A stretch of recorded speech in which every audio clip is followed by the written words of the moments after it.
Hello everyone, welcome to ई विवेकम।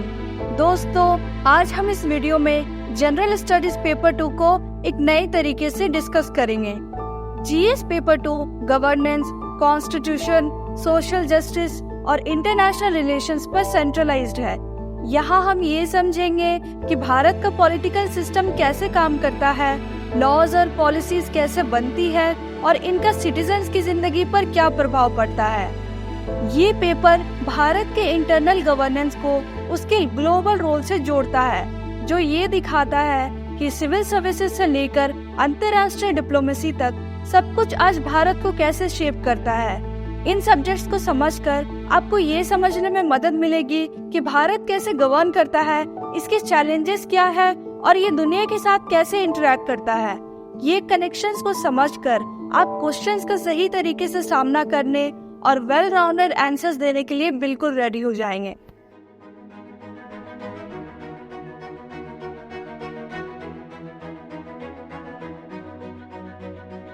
दोस्तों, आज भारत एक ऐसा देश है जो अपने कॉन्स्टिट्यूशन और गवर्नेंस स्ट्रक्चर से चलता है और इंटरनेशनल रिलेशंस के जरिए दुनिया से जुड़ा हुआ है। जैसे जैसे भारत नए चैलेंजेस और अपॉर्चुनिटीज का सामना कर रहा है, उसकी गवर्नेंस, पॉलिसीज और डिप्लोमेसी मिलकर ग्रोथ, जस्टिस और ग्लोबल एंगेजमेंट को इंश्योर कर रही है।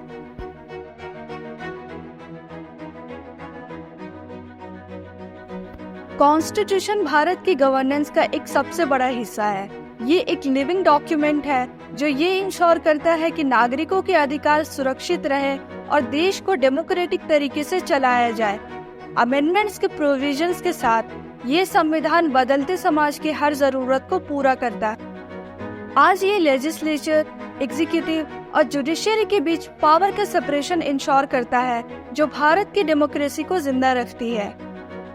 पर कॉन्स्टिट्यूशन सिर्फ प्रिंसिपल्स के बारे में ही नहीं, बल्कि ये भी डिसाइड करता है कि भारत में अलग अलग लेवल के गवर्नमेंट, जैसे कि यूनियन से लेकर लोकल गवर्नमेंट तक, पावर किस प्रकार से शेयर होनी चाहिए।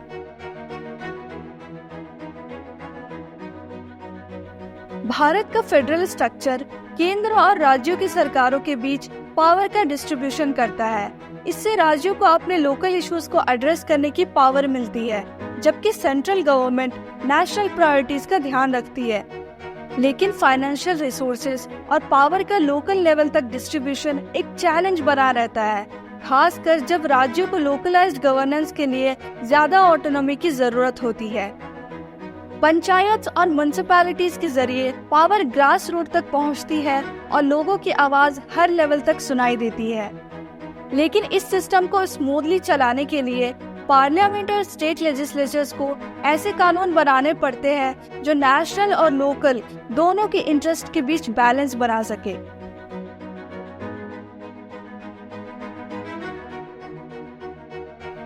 भारत के पार्लियामेंट और स्टेट लेजिस्लेचर्स में देश के फ्यूचर के लिए इम्पोर्टेंट डिसीजंस लिए जाते हैं। ये बॉडीज वो कानून बनाती है जो इकोनॉमी से लेकर सोशल जस्टिस तक सब कुछ को इन्फ्लुएंस करती है। इन स्टेट लेजिस्लेचर्स के पास ये पावर है कि वो सरकार के एक्शन को स्क्रूटिनाइज कर सके और इस बात का ध्यान रख सके कि पॉलिसीज को सही तरीके से लागू किया जाए और जो वादे किए गए हैं उन पर सरकार खरी उतरे। लेकिन सिर्फ कानून पास कराना ही काफी नहीं होता, उन्हें इम्प्लीमेंट करने के लिए एग्जीक्यूटिव ब्रांच, जो मिनिस्ट्रीज द्वारा चलाए जाते हैं, पूरे देश में उन पॉलिसीज को लागू करनी होती है ताकि ये हर नागरिक तक पहुंच सके।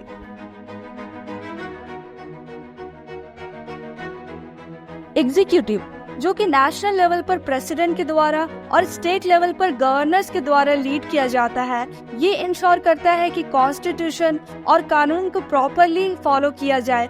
वही प्राइम मिनिस्टर और अलग अलग मिनिस्ट्रीज का काम है पॉलिसीज बनाना और पूरे देश में इम्प्लीमेंट करना। स्टेट लेवल पर चीफ मिनिस्टर्स और उनके council of ministers regional governance में काफी इम्पोर्टेंट रोल प्ले करते हैं और पॉलिसीज को लोकल के नीड के मुताबिक इम्प्लीमेंट करते हैं। ये policies economic growth, infrastructure development से लेकर सोशल वेलफेयर और सिक्योरिटी तक सब कुछ को कवर करती है। वाइस प्रेसिडेंट, जो राज्यसभा के चेयरपर्सन होते हैं, लेजिस्लेटिव प्रोसेस में एक मेजर रोल प्ले करते हैं। स्पेशली बिल्स को रिव्यू और डिबेट करने में जो लोकसभा से पास होकर आते हैं। लोकसभा का speaker lower house of parliament के प्रोसीडिंग्स को लीड करता है और लेजिस्लेटिव बिजनेस को स्मूथली चलाने में ध्यान रखता है। उसी तरह स्टेट लेजिस्लेटिव असेंबली का स्पीकर स्टेट लेवल पर लेजिस्लेटिव प्रोसीडिंग्स को ओवरसी करता है और डिबेट्स और डिस्कशंस के द्वारा ऑर्डर और डेकोरम मेंटेन रखता है। जुडिशरी, जो सुप्रीम कोर्ट के द्वारा लीड होती है, भारत के संविधान का गार्डियन होता है। ये जस्टिस इंश्योर करते हैं थ्रू डिस्प्यूट रेडिशन मैकेनिज्म और सिटीजन्स के राइट्स को प्रोटेक्ट करते हैं, चाहे वो सोशल इश्यूज पर लैंडमार्क जजमेंट हो या रोजमर्रा के लीगल डिस्प्यूट्स। जुडिशरी भारत के संविधान के वैल्यूज को सेफगार्ड करती है।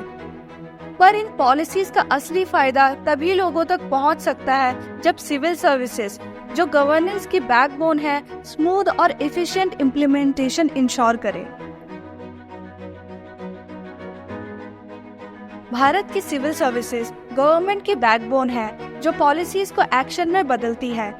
चाहे क्राइसिस मैनेज करना हो, वेलफेयर स्कीम्स इम्प्लीमेंट करना हो या लॉ एंड ऑर्डर सुनिश्चित करना हो, सिविल सर्वेंट्स हर लेवल पर देश को स्मूथली चलाने में लगे होते हैं।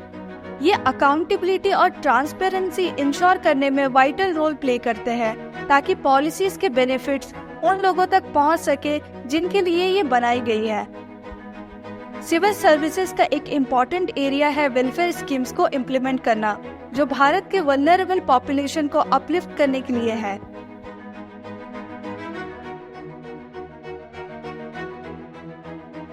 दोस्तों, हम यहाँ गवर्नमेंट कैसे वल्नरेबल पॉपुलेशन के अपलिफ्टमेंट के बारे में सोचती है, ये उनके पॉलिसीज में भी देख सकते हैं। विमेन, चिल्ड्रन और मार्जिनलाइज्ड कम्युनिटीज को टारगेट करने वाली वेलफेयर स्कीम्स भारत के डेवलपमेंट एफर्ट्स का एक सेंट्रल हिस्सा है।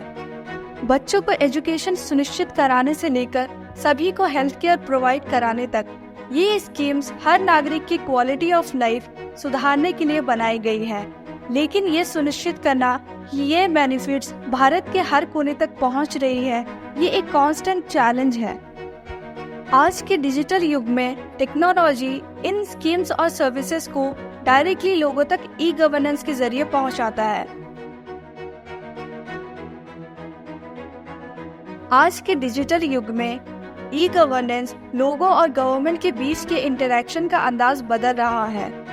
डॉक्यूमेंट्स के लिए अप्लाई करने से लेकर वेलफेयर स्कीम्स का स्टेटस चेक करने तक टेक्नोलॉजी गवर्नेंस को लोगों के और करीब ला रही है। वहीं ट्रांसपेरेंसी को इम्प्रूव करने से लेकर ब्यूरोक्रेटिक डिलेज को कम करने तक ई गवर्नेंस सिटीजन्स को सर्विसेज का फायदा जल्दी पहुंचाने में मदद करता है। लेकिन रूरल एरियाज में डिजिटल एक्सेस अभी भी एक चैलेंज है, जहां इंटरनेट कनेक्टिविटी लिमिटेड है। टेक्नोलॉजी में एडवांसमेंट के बावजूद कुछ सेक्टर्स जैसे कि हेल्थ, एजुकेशन और पॉवर्टी अभी भी ध्यान और ऑनगोइंग एफर्ट्स की जरूरत है ताकि इनइक्वालिटीज को एड्रेस किया जा सके।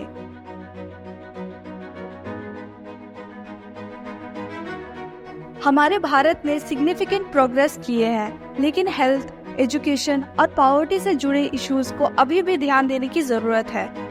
गवर्नमेंट के एफर्ट्स ह्यूमन रिसोर्सेज को इम्प्रूव करने के लिए स्किल डेवलपमेंट प्रोग्राम्स और क्वालिटी एजुकेशन के माध्यम से लॉन्ग टर्म ग्रोथ के लिए क्रिटिकल है।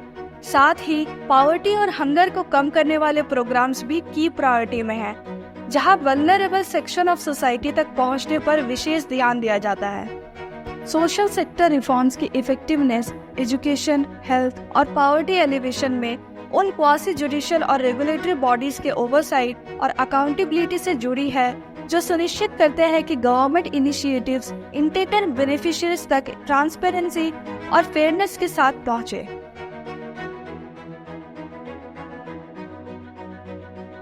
भारत की स्टैट्यूटरी, रेगुलेटरी और क्वासी जुडिशियल बॉडीज डेमोक्रेसी के स्मूथ फंक्शनिंग को सुनिश्चित करने में की रोल प्ले करते हैं। कॉन्स्टिट्यूशनल बॉडीज जैसे election commission of India, controller and auditor general और union public service commission constitution द्वारा दिए गए फ्रेमवर्क के तहत काम करते हैं। ये ट्रांसपेरेंसी, अकाउंटेबिलिटी और फेयरनेस को सुनिश्चित करते हैं इलेक्शन, फाइनेंशियल ऑडिटिंग और सिविल सर्विसेज के रिक्रूटमेंट जैसे एरियाज में।